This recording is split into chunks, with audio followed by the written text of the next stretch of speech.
നാജി, നിനക്ക് ഏതൊക്കെ ഫാബ്രിക്സ് അറിയാം? എനിക്ക് ഫാബ്രിക്സിനെ കുറിച്ച് കൂടുതലായിട്ടൊന്നും അറിയില്ല. നമുക്ക് കുറച്ചധികം ഫാബ്രിക്സ് പരിചയപ്പെടാൻ പോയാലോ? ഓക്കെ. ഈ ക്ലോത്ത് ആണ് ബട്ടർ ബ്രഷ്. ഇത് നമ്മൾ ഗൗണ് തയ്ക്കാന്, ലെഹങ്കന്റെ സ്കേർട്ട് തയ്ക്കാന്, ഷറാറിന്റെ പാന്റ് തയ്ക്കാനൊക്കെയാണ് കൂടുതലായിട്ട് യൂസ് ചെയ്യുന്നത്. ജിമിച്ചു മെറ്റീരിയൽ, നല്ല ഗ്ലൈസിംഗ് ഉള്ള ഒരു മെറ്റീരിയൽ ആണ്. ഇതും തന്നെ ഗൗണ് തയ്ക്കാൻ വേണ്ടിയിട്ട്, അതുപോലെ സ്കേർട്ട് തയ്ക്കുകയാണെങ്കിലും നല്ല ഫ്ലെയർ ആയിട്ട് കിട്ടും. ഇത് ഫെൻഡി മെറ്റീരിയൽ.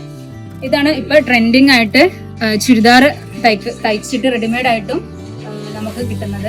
ആര്യ വർക്കിലൊക്കെ ഈ ക്ലോത്ത് വെച്ചിട്ടാണ് ഇപ്പം ഹൈലൈറ്റ് ചെയ്ത് പോയിക്കൊണ്ടിരിക്കുന്നത്. ഇത് ക്രഷ് ക്ലോത്ത് ആണ്. ഈ മെറ്റീരിയൽ വെച്ചിട്ട് കിഡ്സിനും ലേഡീസിനും എല്ലാ പാർട്ടി വെയർ ഡ്രസ്സുകളും സ്റ്റിച്ച് ചെയ്യാൻ പറ്റും. ഇത് ഇപ്പോൾ ട്രെൻഡിങ്ങിലുള്ള മറ്റൊരു മെറ്റീരിയലാണ്. ടിഷ്യൂസിലെ എംബ്രോയിഡറി ചെയ്ത മെറ്റീരിയലാണ്.